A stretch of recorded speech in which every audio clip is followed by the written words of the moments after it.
Hello, Joe here at Riverside. Today we're knocking up a couple of Christmas burgers. We're going to be doing a beef Wellington burger and turkey and trimmings with a twist.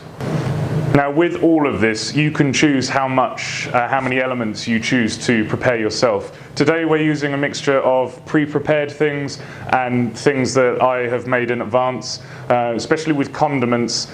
Companies have put so much R&D into making things taste good. Sometimes it's nice to just rely on someone else's expertise. That said, if you've got something a bit weird, like the mushroom ketchup in the beef Wellington burger, I think it's really nice to have a go at making it yourself.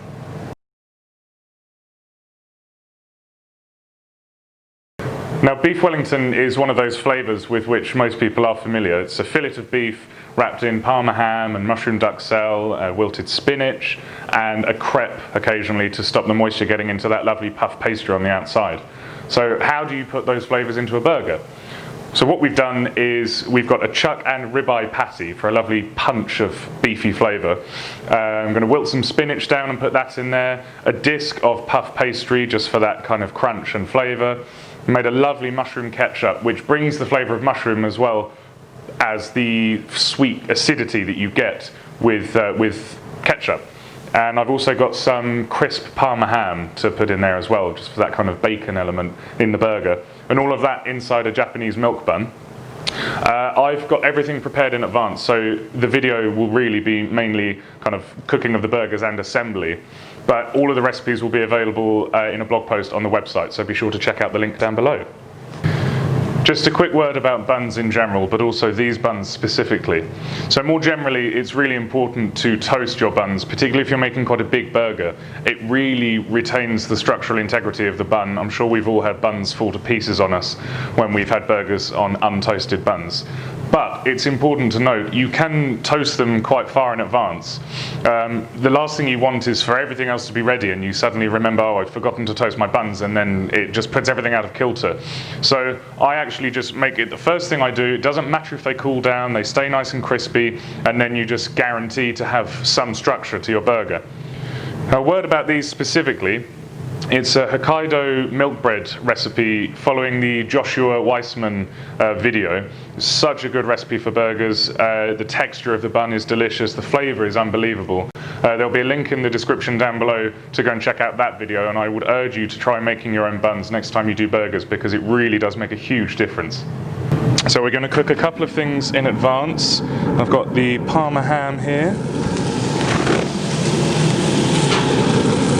Just get that on there. It might stick at first, but just give it a second and then you can get back to it. I've got the Ranger running at its hottest setting, which is 230 degrees Celsius. And I've also oiled the plancha just a little bit.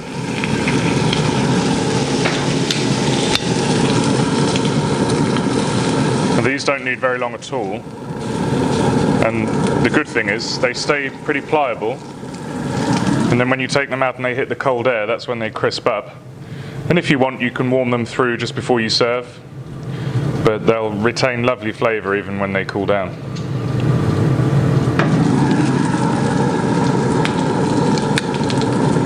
Beautiful.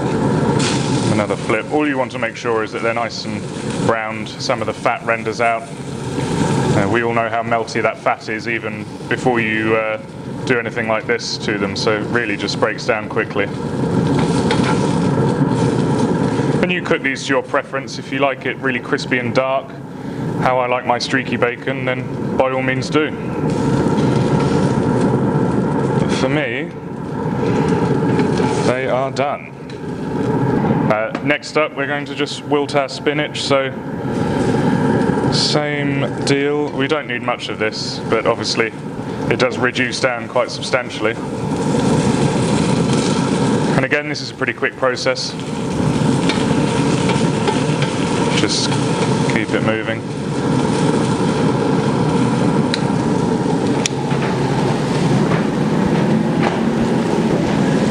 And as it cooks, just hit it with a bit of salt. And you need to make sure that you use an oil with a nice high smoking point when you're doing something like this. So we're using cold pressed rapeseed oil. And you see how quickly that starts to wilt down. Just want it nice and soft. And again, you can reheat this just before you serve. And I'm going to call that done. So, get your bowl, put that in there, close the lid and onto the next bit.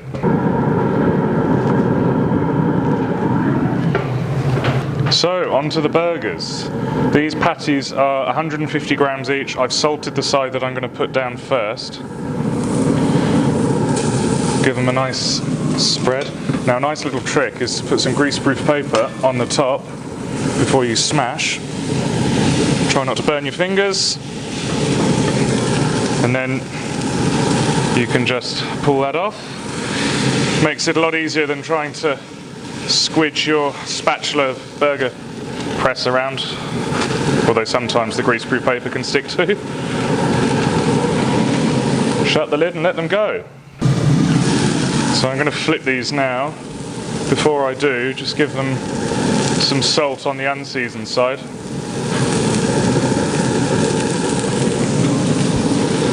You need to just be confident with the motion. Give them a flip. Look at that. Now this one that's split slightly, it doesn't matter, because you just give it a flip, put it back together. Once it's in the bun, no one's any the wiser. Time to start building. So I've got my toasted bun, some puff pastry, our Parma ham and our wilted spinach, and then here I've got this mushroom ketchup. So I'm going to go a little bit on the bottom bun.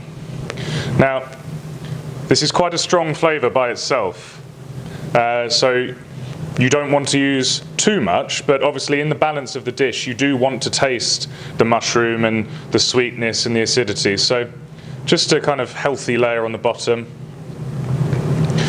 will do, and then just a little spread on the top as well, not quite the same.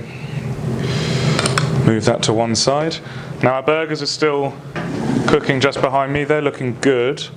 So, tell you what, let's get those off.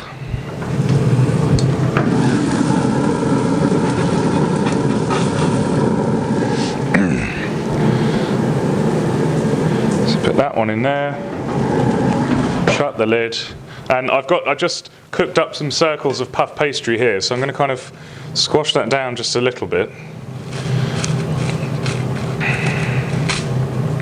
There you go. Get our spinach in there. Spread that out nicely. This will end up being messy to eat, but that's part of the joy of burgers, eh? Get that in there.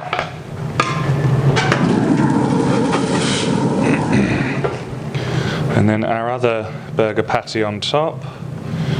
Try and be gentle with that pastry.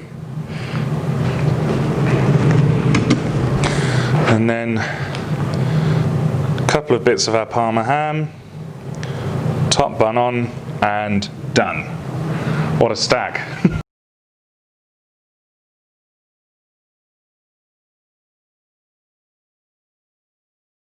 But whatever you eat in your household at Christmas time, nothing quite evokes those feelings of Christmas like roast turkey and all of the trimmings.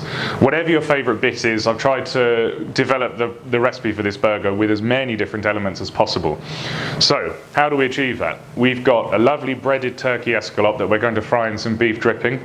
We've got some pickled shredded Brussels sprouts. Whether you love them or hate them, it does bring a nice acidity to the burger.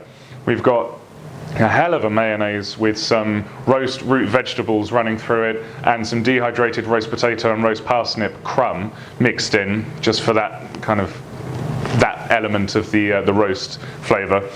We've got some bacon and we've got some cranberry sauce, and again all of that will be wrapped in the Hokkaido Japanese milk bun. The idea being every single mouthful is like an entire roast dinner in your mouth. So the first thing to do is get some beef dripping into your saute pan or plancha. We've got the Weber plancha here in the GBS system. Let that melt down. I've set the barbecue very high. You just want to monitor how things are cooking and just keep an eye on their doneness and adjust accordingly. So the beef drippings had a chance to warm up, and I've got our sausage meat and stuffing patty here. I'm actually going to cook this in the beef dripping first of all. Depending on the quantity of stuffing that you use, does have a tendency to be a little bit crumbly sometimes. So just get a nice crust on it in the oil, and then you can either move it to the side or put it up on the warming rack. So cooked off this patty now, it's nearly up to internal temperature. With this, you're not trying to cook it pink or anything. Make sure it's 74 internal so you stay safe. And what I'm going to do, as I said earlier on, it does have a tendency to be a little bit crumbly. So I've got some baking parchment here, which I'm going to lay down on the warming rack and just ease this off if I can. There you go. And that will just mean that when it comes to assembling the burger, you just slide it off rather than trying to get the spatula underneath. So the last bits to cook, we've got the lovely breaded turkey. Just lay that in the beef dripping. And then I've got some bacon over here, which I'm just going to put on the bars. And if either of these cooks before the other, then we know what we can do. We can just put them up onto the warming rack, keep them warm. So, we're going to assemble, and decided on an order. We'll have some of this root veg mayonnaise on the bottom. Now this is quite thick because it's obviously got all of those pureed vegetables in, so if you do make this, then you can let it down to your chosen consistency. Well, I'll get a bit more in there. It's going to be messy, and that's how we like it. Now, next up, we have the turkey. And I know what you're going to say. This is obnoxiously large compared to the bun. And January through to November, I'd be inclined to agree with you, but it is Christmas after all. So, and take that, put a bit of cheese on top, because after all you do sometimes have cauliflower cheese with your Christmas dinner, and I always have cheese in the evening at Christmas. So get your sausage and stuffing patty on there.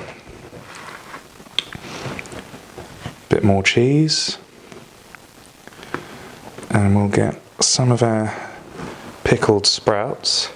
Now these are quite sharp, so you don't want too many of them, but they do bring a lovely acidity to proceedings. And then we've got some pre-made cranberry sauce. Get some of that on the top bun. And nice spread out.